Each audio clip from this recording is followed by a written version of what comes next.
that you chose to be here this evening with us. We're blessed by each of our presence. It's when we gather together as the family of God that we feel the blessings of the season. Anyway, it's time for a visit from a friend from Lake Inasmuch. You know where Lake Inasmuch is, don't you? It's not far from Bartholomew. That's right.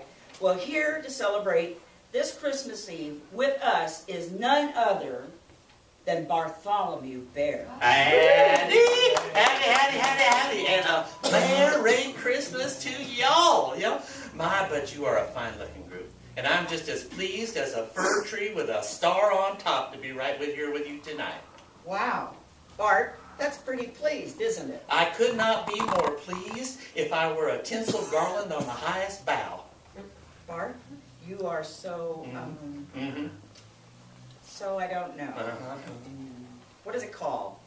That thing you're doing. Oh, you mean picture language, metaphor, story, country talk?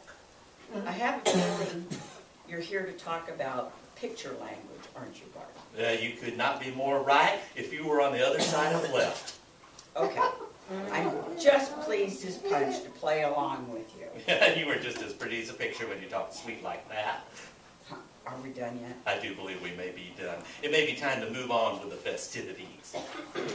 So, Bart, we've been hearing about the town tableau project.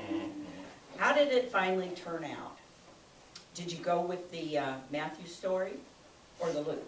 Well, let's just say we went with tradition. Oh, Bart, this sounds interesting. Oh, it is. You see, people were getting real upset when we started taking the stories apart, really analyzing them and trying to figure out how to do this thing right. Do it right. Oh, Bart, I think I see a problem. People want their traditions and don't really want to think about the stories or the characters in the stories or even the facts of the stories. They just want what they are used to.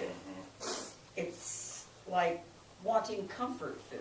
You got it. It was just too hard to do all at once. Did the angel come to Joseph in a dream or to Mary at her home?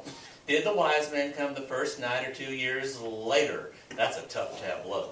Did the shepherds meet the wise men? Did they share the stories? Did the town listen to what the shepherds told them? Did the town go out to sea? Could Mary stand all that company after just giving birth? Wow. You folks really work at this, don't you? Oh, well, now, you could say we worked. Others might say we discussed. Perhaps there was a little anxiety in the air, maybe?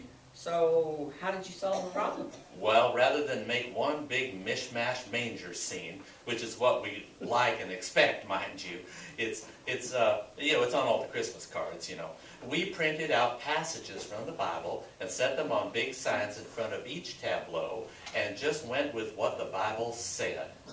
How'd that work for you, Bart? Well, people were real interested. Many of them admitted that they had never taken time to sort the story out and to realize that two gospel writers had two different approaches to the story. And I'll bet that a couple didn't realize that the story of Christmas is only in two Gospels, huh? Yeah, that too. But I think we all grew a little from the experience. We learned about our Bible and about ourselves. I think it sparked a real interest into digging deeper into the Bible stories. To sort out the metaphors and the stories and the poetry and the songs? Yeah. And what could be better than that? To look at all the ways our God comes to us then and now. That's good, Bart, because as we all know, the story isn't over yet. God continues to come to us, to be near us, to guide us, and to love us. Yeah, and that there was real nice. Thank you. Well, I've got to get back to be with Bible Bob at the late service. So, Merry Christmas, y'all. Be looking for how God still comes to be with us. Bye now. Bye, Bart. Merry Christmas.